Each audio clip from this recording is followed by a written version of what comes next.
Wes,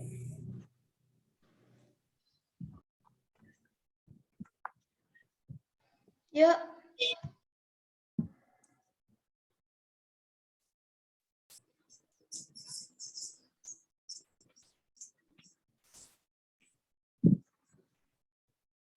Mil. Mila. Iki beleni nah, mending lanjut. Suan. Lanjut mau tekan di, engko ngedite videonya kok suwi. Mending langsung naik ke apa?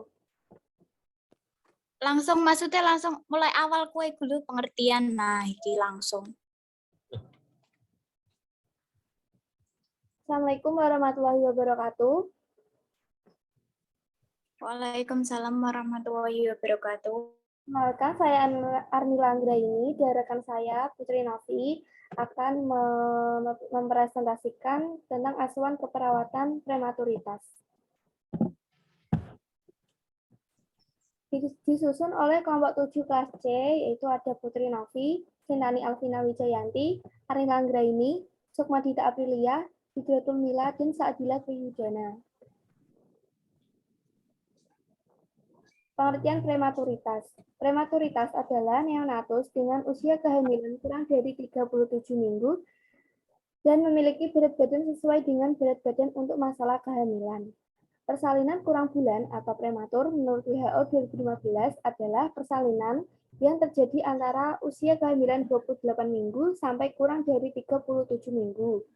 Dihitung dari hari pertama haid terakhir pada siklus 28 hari dengan subkategori extremely preterm, yaitu kurang dari 28 minggu, very preterm 28 sampai kurang dari 32 minggu, dan moderate to late preterm, sampai kurang dari 37 minggu.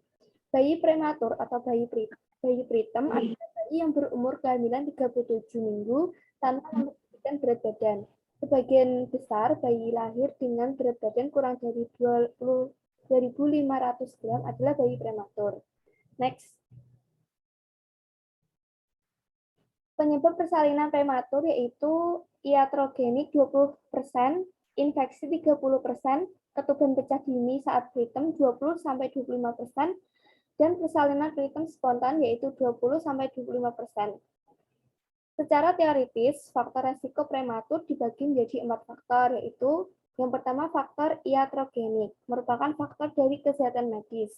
Yang kedua faktor maternal, yaitu faktor ini meliputi riwayat prematur sebelumnya, umur ibu, paritas ibu, plasenta previa, kelainan serviks, hidramnion, infeksi intramnion, hipertensi, dan trauma.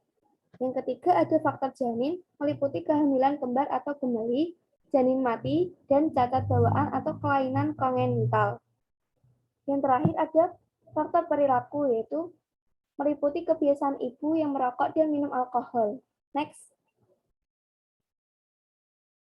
Secara umum, gejala kelahiran prematur bisa berupa kontraksi atau sensasi perut yang mengencang secara intens atau sering. Yang kedua, nyeri punggung bagian bawah yang konstan. Yang ketiga, sensasi tekanan di panggul atau perut bagian bawah. Yang keempat, kram perut ringan. Kemudian, bercak dari vagina atau perdarahan ringan. Ketuban pecah terlalu awal dalam bentuk semburan atau tetesan yang terus-menerus setelah semembran di sekitar bayi pecah atau robek. Yang terakhir, perubahan warna dan tekstur keputihan menjadi berair, seperti lendir atau berdarah. Next. Untuk sementara itu, bayi yang mengalami kelahiran prematur, tanda dan gejalanya meliputi 1. Ukuran tubuh kecil dengan ukuran kepala yang tidak proporsional. 2. Wajah terlihat lebih runcing, kurang bulat daripada bayi yang lahir tidak prematur karena kurangnya penyimpanan lemak. Yang ketiga, lanugo atau rambut-rambut halus pada bayi menutupi bagian besar bagian tubuh. Dan kemudian suhu tubuh yang rendah terutama setelah kelahiran karena kurangnya penyimpanan lemak. Yang kelima, harus bekerja keras saat bernafas. Yang terakhir, kurangnya refleks dalam menghisap dan menelan yang mengakibatkan kesulitan saat sedang menyusu. Next. Kemudian patofisiologi kelahiran prematur yaitu Neonatus dengan imaturitas pertumbuhan dan perkembangan tidak dapat menghasilkan kalori melalui peningkatan metabolisme. Hal ini disebabkan karena respon menggigil bayi tidak ada atau kurang sehingga tidak dapat menambah aktivitas. Sumber utama kalori bila ada stres yang dingin atau suhu lingkungan rendah adalah termogenesis non-sifar. Bila oksigen yang tersedia tidak dapat memenuhi kebutuhan, tekanan oksigen berkurang dan keadaan ini akan menjadi lebih buruk karena volume paru menurun akibat berkurangnya oksigen darah dan kelainan paru. Keadaan ini dapat sedikit tertolong oleh hemoglobin fetal yang dapat mengikat oksigen lebih banyak, sehingga bayi dapat bertahan lebih lama pada kondisi tekanan oksigen yang berkurang. Kondisi ini menjadi terutama bila cadangan glikogen saat lahir sedikit. Sesudah kelahiran memasukkan kalori rendah atau tidak adekuat. Termoregulasi bayi prematur umurnya relatif kurang mampu untuk bertahan hidup karena struktur anatomi atau fisiologi yang imatur dan fungsi biokimianya belum bekerja seperti bayi yang lebih tua. Kekurangan tersebut berpengaruh terhadap kesanggupan bayi untuk mengatur dan mempertahankan suhu badannya dalam batas normal, karena pusat pengatur suhu pada otak yang belum matur. Kurangnya cadangan glikogen dan lemak coklat sebagai sumber kalori. Selanjutnya akan dilanjutkan oleh rekan saya, Putri Novi.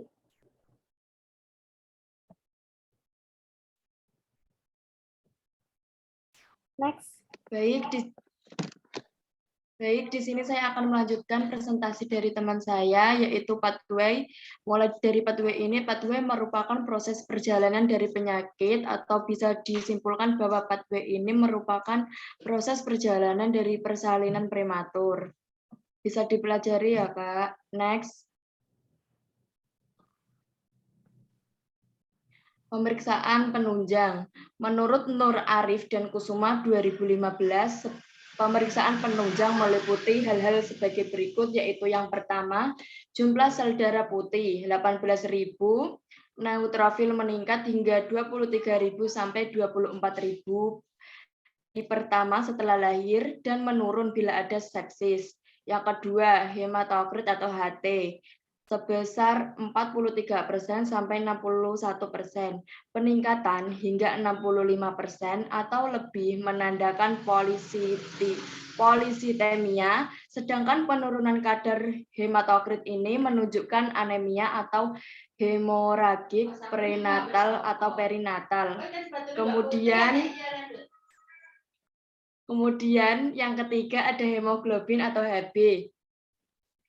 Hemoglobin atau Hb sejumlah 15 sampai 20 gram per dl. Kadar hemoglobin yang rendah berhubungan dengan anemia atau hemolisis yang berlebihan. Keempat ada bilirubin total.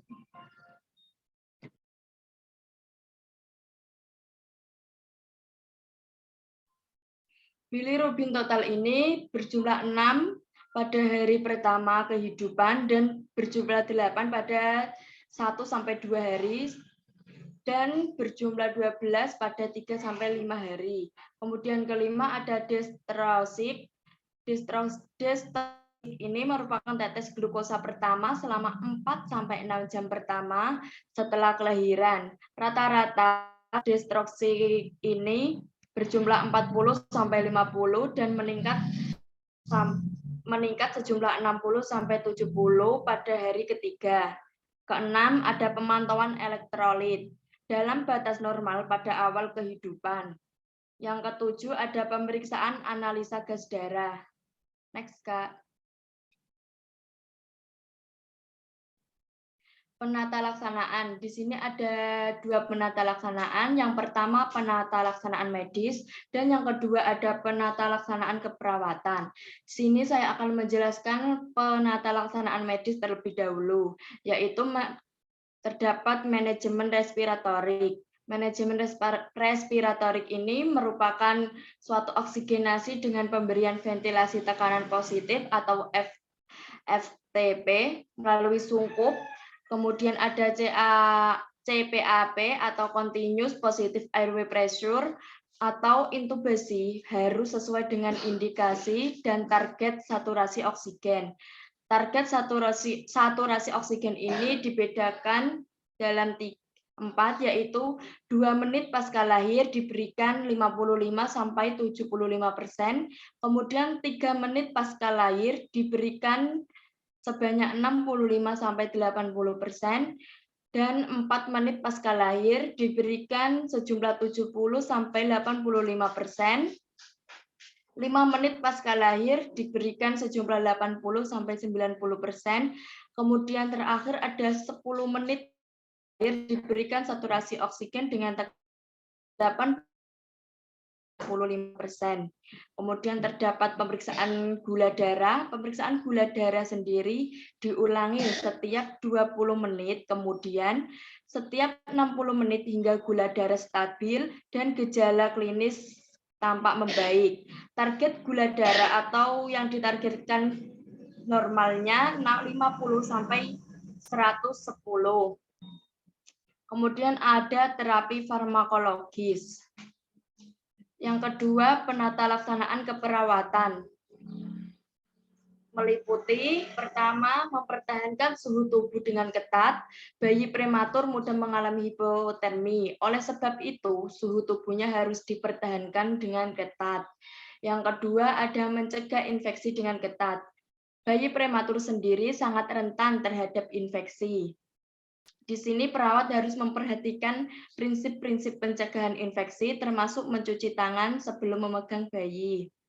Ketiga, ada pengawasan nutrisi. Refleks menelan bayi prematur belum sempurna. Oleh sebab itu, pemberian nutrisi harus dilakukan dengan cermat dan hati-hati oleh perawat.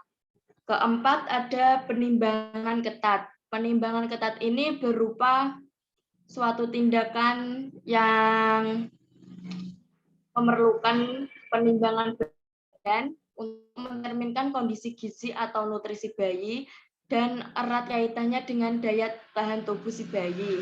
Oleh sebab itu, penimbangan berat badan ini harus dilakukan dengan ketat oleh perawat. Next, Kak.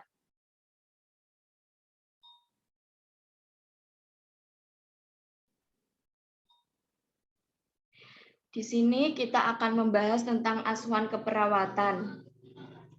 Mulai dari pertama yaitu terdapat pengkajian. Pengkajian ini meliputi pengkajian pola fungsional Gordon atau meliputi 11 pola ataupun konsep. Yang pertama ada pola persepsi kesehatan dan manajemen kesehatan, seperti status kesehatan sejak lahir, pemeriksaan kesehatan secara rutin, dan juga imunisasi pada bayi secara teratur. Yang kedua ada pola nutrisi metabolik. Pola nutrisi metabolik sendiri meliputi ada pemberian ASI dan MPASI, kemudian ada juga jumlah minum, yang terakhir meliputi kekuatan menghisap si bayi. Setelah itu ketiga ada pola eliminasi. Pola eliminasi meliputi pola defekasi, yaitu kesulitan, kebiasaan, ada darah ataupun tidak pada si bayi. Setelah itu ada mengganti pakaian dalam atau diapers pada bayi, dan juga pola eliminasi urin. Si perawat ini harus menghitung frekuensi ganti popok basah perharinya, kekuatan keluarnya urin, bau urin, warna, dan serta warna urin pada bayi. Keempat, ada pola aktivitas dan pola latihan. Pola aktivitas dan latihan ini meliputi rutinitas mandi si bayi, aktivitas sehari-hari, dan juga tingkat aktivitas anak atau bayi secara umum yang bisa dilihat atau diobservasi oleh si perawat ini. Kemudian kelima ada pola istirahat tidur. Pola istirahat dan tidur ini meliputi perubahan pola istirahat, posisi tidur si bayi,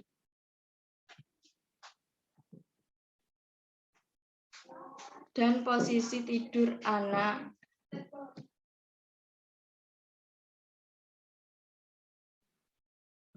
Yang keenam ada pola kognitif persepsi. Pola kognitif persepsi ini meliputi dari respon anak atau si bayi untuk berbicara, kemudian kemampuan si bayi untuk mengidentifikasi kebutuhan seperti merasa lapar dan merasa haus. Yang ketujuh ada pola persepsi diri atau pola konsep diri. Di pola ini terdapat status mood bayi atau anak, ataupun yang sering disebut juga dengan iritabilitas, kemudian pemahaman anak terhadap identitas dirinya. Selanjutnya, pola peran dan hubungan. Pola peran dan hubungan ini meliputi ada struktur keluarga, masalah ataupun stresor keluarga, interaksi antara anggota keluarga dan si bayi ataupun anak, respon anak atau bayi terhadap perpisahan, dan terakhir ada ketergantungan anak dengan orang tuanya. Selanjutnya, pola seksualitas. Pada pola seksualitas ini terdapat perasaan sebagai laki-laki atau perempuan ataupun sering disebut dengan perbedaan gender. Setelah itu ada pertanyaan meliputi atau sekitar seksualitas, bagaimana respon orang tuanya. Selanjutnya ada pola coping atau pola toleransi stres. Pola coping ini meliputi apa yang menyebabkan atau penyebab stresor pada anak, kemudian tingkat stres, toleransi stres, dan pola penanganan masalah ataupun jika terdapat stresor pada anak. Selanjutnya ada pola nilai keyakinan. Pola nilai keyakinan ini meliputi perkembangan moral anak, pemilihan perilaku pada anak, dan juga keyakinan atau kesehatan si anak ini. Next, Kak.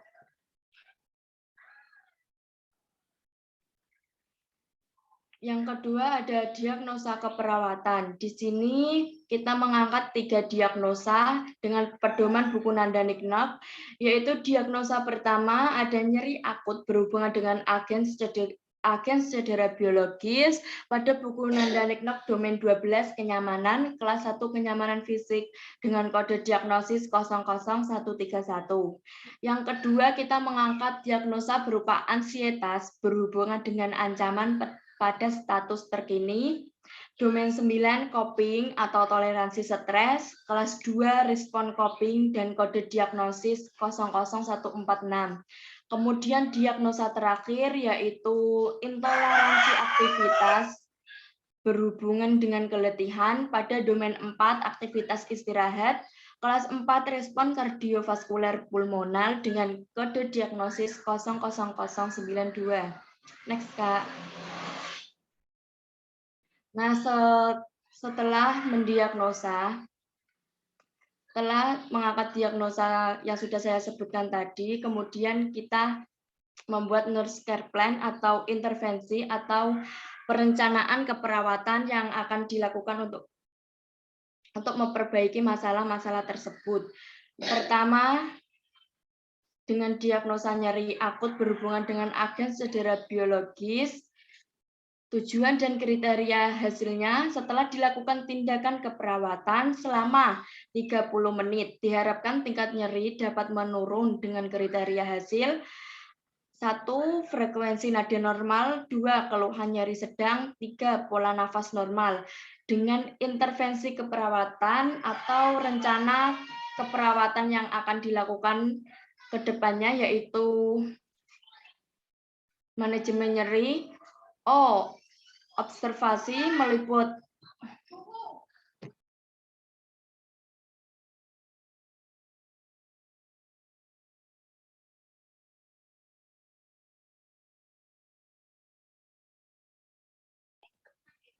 ada manajemen nyeri meliputi observasi yaitu identifikasi lokasi, karakteristik, durasi, frekuensi, kualitas, dan juga intensitas nyeri.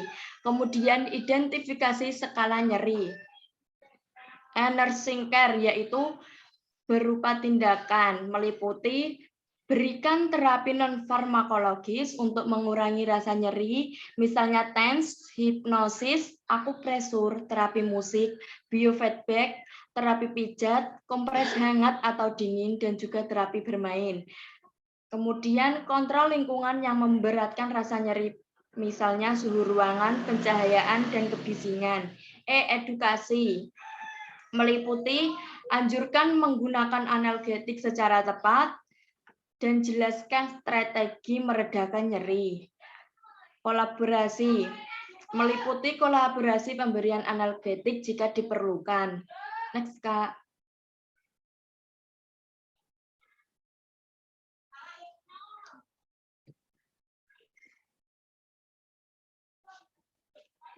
Kedua, diagnosa keperawatan ansietas berhubungan dengan ancaman pada status terkini. Dengan tujuan dan kriteria hasil, yaitu setelah dilakukan tindakan keperawatan selama 3 kali 24 jam, diharapkan tingkat ansietas dapat menurun dengan kriteria hasil 1. Perilaku gelisah cukup menurun, 2. Perilaku tegang cukup menurun, 3. Pola tidur dapat membaik. Dan intervensi keperawatannya meliputi reduksi ansietas, yaitu observasi, identifikasi kemampuan mengambil keputusan, dan monitor tanda-tanda ansietas. Nursing care yaitu ciptakan suasana terapeutik untuk menumbuhkan kepercayaan dan motivasi mengidentifikasi situasi yang memicu kecemasan. Edukasi, latih teknik relaksasi, dan latih kegiatan penglihatan untuk mengurangi ketegangan. Yang terakhir ada kolaborasi, yaitu kolaborasi pemberian obat anti-ansietas jika diperlukan. Next, Kak.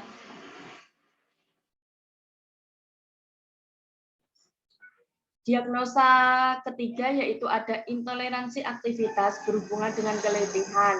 Dengan tujuan dan kriteria hasil, yaitu setelah dilakukan tindakan keperawatan selama 3 kali 24 jam, diharapkan toleransi terhadap aktivitas dapat membaik dengan kriteria hasil 1.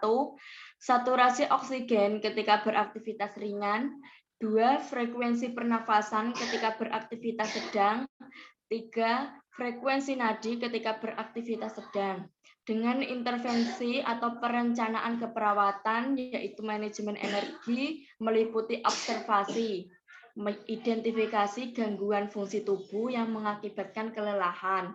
Nursing care, berikan aktivitas distraksi yang menyenangkan. Edukasi, meliputi ajarkan strategi coping untuk mengurangi kelelahan, dan kolaborasi yaitu kolaborasi dengan ahli gizi tentang cara meningkatkan asupan makanan. Sekian presentasi dari kelompok kami. Apabila ada yang ingin bertanya bisa disampaikan. Oke, baik, izin bertanya, Kak.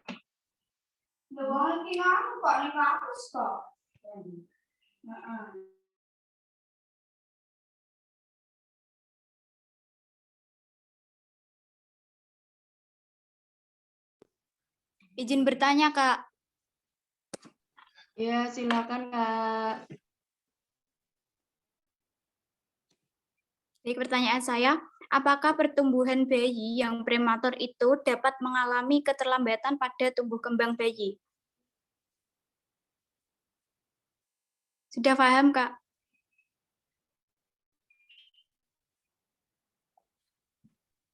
Baik, apakah hanya itu pertanyaannya?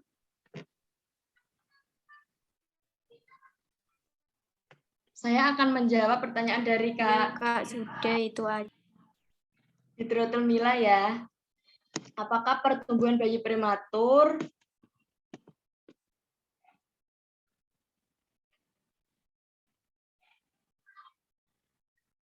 apakah perkembangan pada bayi prematur dapat terganggu? Jawabannya yaitu pada bayi prematur memang beresiko mengalami gangguan pertumbuhan dan perkembangan. Makin kecil usia kehamilan dan makin kecil berat lahir, makin beresiko tinggi terjadinya gangguan tumbuh kembang pada si bayi. Penyebab gangguan ini bisa bermacam-macam, antara lain ada kematangan susunan saraf pusat, ada gangguan pada waktu baru lahir atau sekitar saat kelahiran terjadi, kemudian seperti gangguan pernafasan.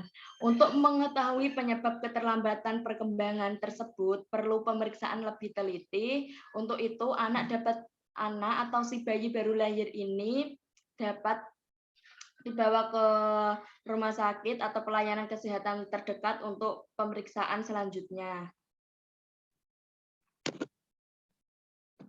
Apakah sudah paham, Kak? Baik, Kak, sudah. Terima kasih atas jawabannya ya. Baik, terima kasih. Sekian, jika tidak ada yang bertanya lagi, sekian presentasi dari kelompok kami. Maaf jika ada kesalahan, dan terima kasih untuk waktu serta partisipasinya. Saya tutup presentasi pada materi prematuritas pada hari ini. Wabillahi taufiq wal hidayah. Wassalamualaikum warahmatullahi wabarakatuh. Waalaikumsalam warahmatullahi wabarakatuh.